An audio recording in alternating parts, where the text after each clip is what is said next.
Soy Shaina, and this is How to Learn Spanish. For today's video, I will teach you to figure out how to conjugate present tense regular AR verbs. But before we start, I just want you to know that we should be familiar with infinitive and conjugation, personal pronouns, and the formal conjugation before learning about present tense regular AR verbs. But if you know that already, vamos na! Know that in Spanish, there are three types of verbs: the AR, ER, and IR. Each type of the verb has its own rules to conjugate. As we are focusing in AR regular verbs, do you know that AR verbs are conjugated one way? And I just want you to not be confused when you encounter them. For today's video, we will be just focusing on AR regular in the present tense. But before I give you an example, I will put here the endings and the subjects of AR verbs. As you can see, the AR verb endings that we have are o for yo, or the first singular. As for tu, which is second person singular informal.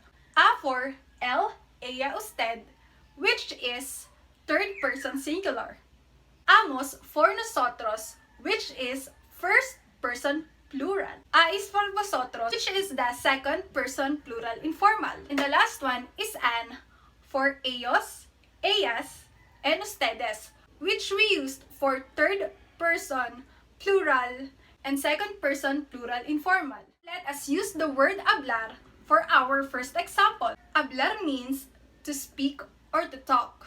This won't be too hard if you already know how to conjugate estar and ir, even though it is an IR verb. It is very easy to learn because we will just remove the AR with a specific word and replace it with the correct endings. And those are just few things that you need to memorize. Example for hablar. You have to memorize hablo, which means I speak. Hablas is you speak. Habla is she speaks, he speaks, it speaks, or you formal speaks. And hablamos is we speak. Hablais is you both speaks. And the last one is hablan, which means they speak or you both formal speaks. Easy, right? Think of the endings, then add o, as, a, amos, ais, and an. Example, I speak Spanish, which means hablo español. And you speak, which means hablas español. Easy, right? And now, I will put here all the examples that might help you to learn more. Always remember that all the regular AR verbs have the same endings. So once you conjugate hablar, you can also conjugate llamar, which means to call.